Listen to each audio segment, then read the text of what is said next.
कि हम लोग 116 दिन पीछे लौट जाना चाहते हैं। 12 मई को देश के माननीय प्रधानमंत्री ने इस अभूतपूर्व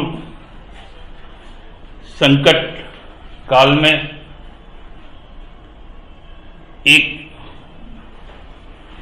नई आशा की किरण लोगों के बीच में लाने का काम किए थे।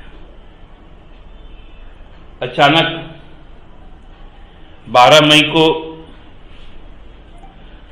सुबह से ही एक समाचार प्रसारित होने लगती है कि प्रधानमंत्री जी शाम को राष्ट्र के नाम संबोधन करेंगे। लॉकडाउन का तीसरा फेज था, संक्रमण काल अपने उछाल पर था। उस वक्त पूरे देश में अफरा तफरी मची हुई थी। मजदूर कई हजार किलोमीटर पैदल चल रहे थे, ट्रेनों के पटरियों पर कांटे कट जा रहे थे, रास्तों में शहीद हो जा रहे थे। उस वक्त लगा कि प्रधानमंत्री जी देश को एक नई दिशा दिखाएंगे और लोगों को राहत के लिए निश्चित तौर पर कुछ न कुछ ऐसी बात करेंगे कि संकट काल में जो खासकर गरीब तबका है, मध्यम वर्ग है, उसको कुछ राहत मिल पाए, क्योंकि रोजगार छिन चुका था, लोग दाने दाने को मोहताज थे। सभी जगह सामाजिक स्तर पर भोजन की व्यवस्थाएं करवाई जा रही थी। झारखंड में माननीय मुख्यमंत्री हेमंत जी ने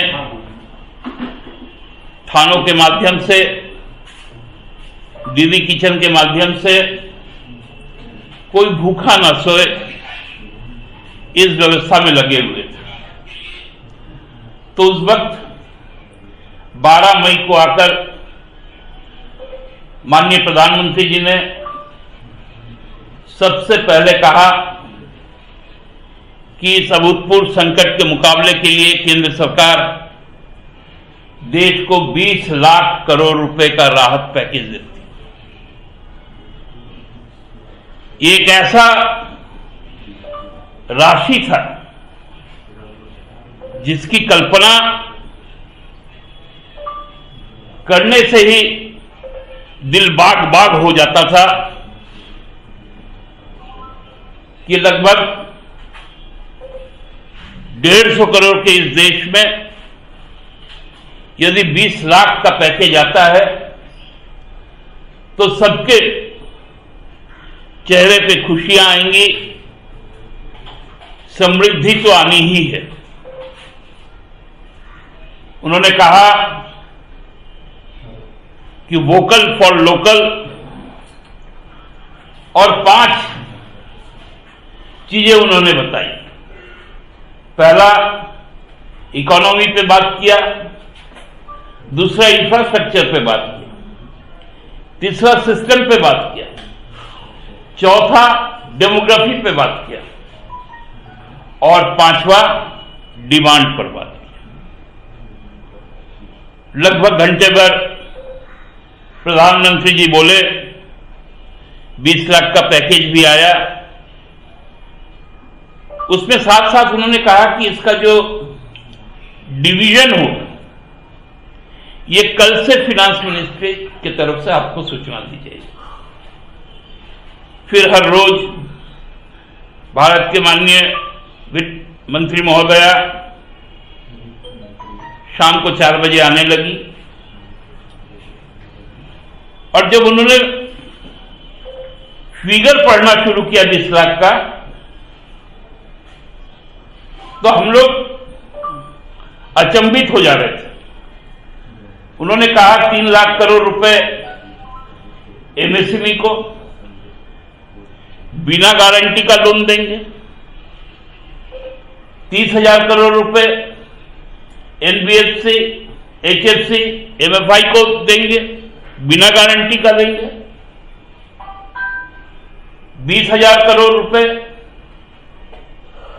सीधा तौर पर हम ऋण देंगे एमएसएमई और कुटीर उद्योग को। 50,000 करोड़ रुपए फंड्स ऑफ फंड में से निकालकर एमएसएमई को देंगे, जिसमें सबसे ज्यादा एम्प्लॉयमेंट है। 25,000 करोड़ रुपए हम लोग कंपनी फंड में डालेंगे। 65,000 करोड़ रुपए एम्प्लॉय फंड में डालेंगे। 90,000 करोड़ रुपए विद्युत निर्माण और उत्पादन और वितरण की जो कंपनियां उनको देंगे। पीएम केयर फंड से 2100 करोड़ रुपए देंगे ताकि वेंटिलेटर हो पाए और प्रवासी मजदूरों को राहत मिल पाए। फिर 14 मई को आएंगे। 14 मई को आकर उन्होंने अन्नदाता और श्रमिकों के नाम बड़ी बड़ी घोषणाएं कर दी। 15 मई को भी आई। उन्होंने कृषि पर एक अभूतपूर्व ऐलान कर दिया कि जो एसेंशियल कमोडिटी एक्ट है, आवश्यक वस्तु अधिनियम, उससे आलू, प्याज, तेल, दाल, चावल और राशन की अन्य सब्जियां, राशन की सामान्य और सब्जी, फल सबको मुक्त कर दिया। आज की स्थिति यही है कि चूंकि आवश्यक वस्तु अधिनियम अब लागू नहीं है, तो आलू का भंडारण भी हो रहा है, कालाबाजारी भी हो रहा है। 50 रुपए किलो आलू बिक रहे हैं।